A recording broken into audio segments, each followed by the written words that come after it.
When you ask our next speaker about teaching here at the College of Nursing, her true love for the students and education shines through. If you've ever been a student of hers, you already know this. Today, she shares her story of finding the strength to rebuild. Help me welcome Tara O'Brien. I begin with the story on September 28th, 2022. I am standing with my husband, and we are overlooking 4 bags. Those 4 bags contain everything that we own. I live on Fort Myers Beach in Florida. We've just survived one of the most deadly hurricanes to ever hit the United States. I would describe the hours on that day from 7:30 a.m. to 7:30 p.m. as the most chaotic hours of my life. It's a Wednesday. We have a plan. I grab 4 bags. It's my teaching night, so I pack 2 of those bags with my books and my computer.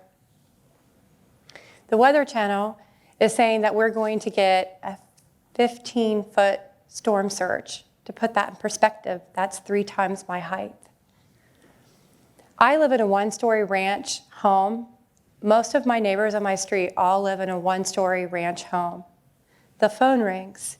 It's my neighbor, Carmen Pageant. She lives at the end of my street. She tells us to come to her home. She lives in a 2-story home.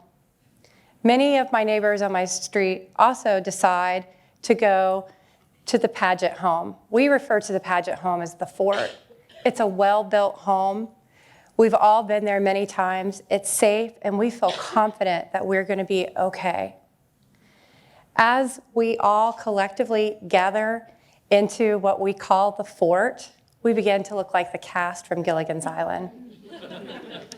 We have with us 3 nurses, a physician, a boat mechanic, an aerobics instructor, a travel agent, and we have a 1978 OSU Brutus mascot, and most importantly, we have a bartender.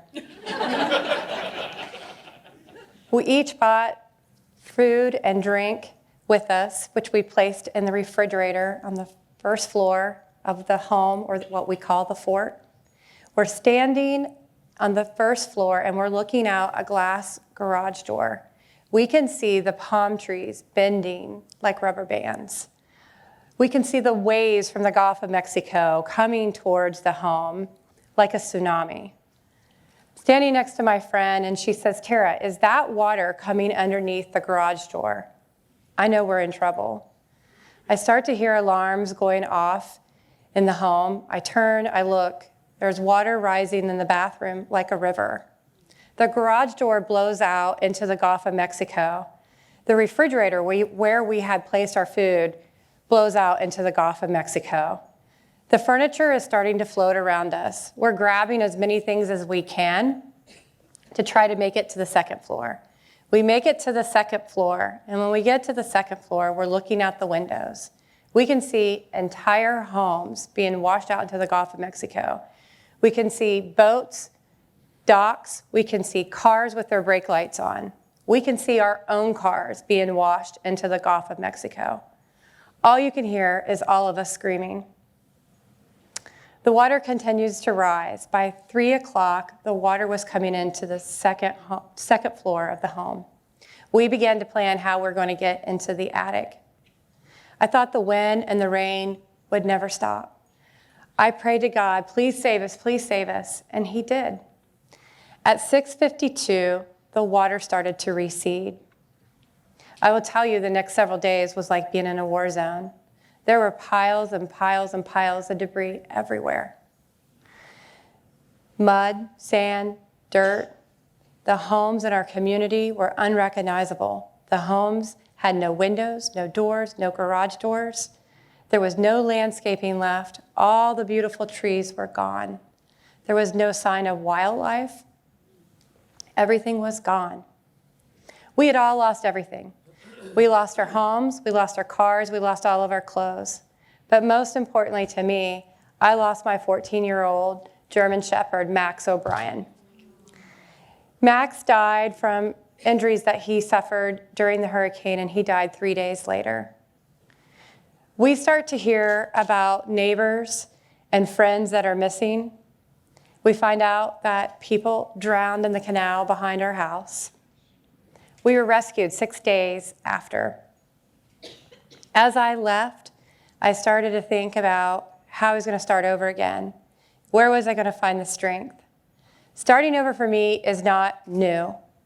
I've started over many times in my life. I've graduated from nursing school 5 different times. I've lived in 4 different states. I've survived breast cancer. Just didn't know how I was going to do this again. And that's when I remembered what our dean tells us. She tells us when we are down, remember your dream and put that dream back out in front of you again. My dream has always been to be a leader in nursing education.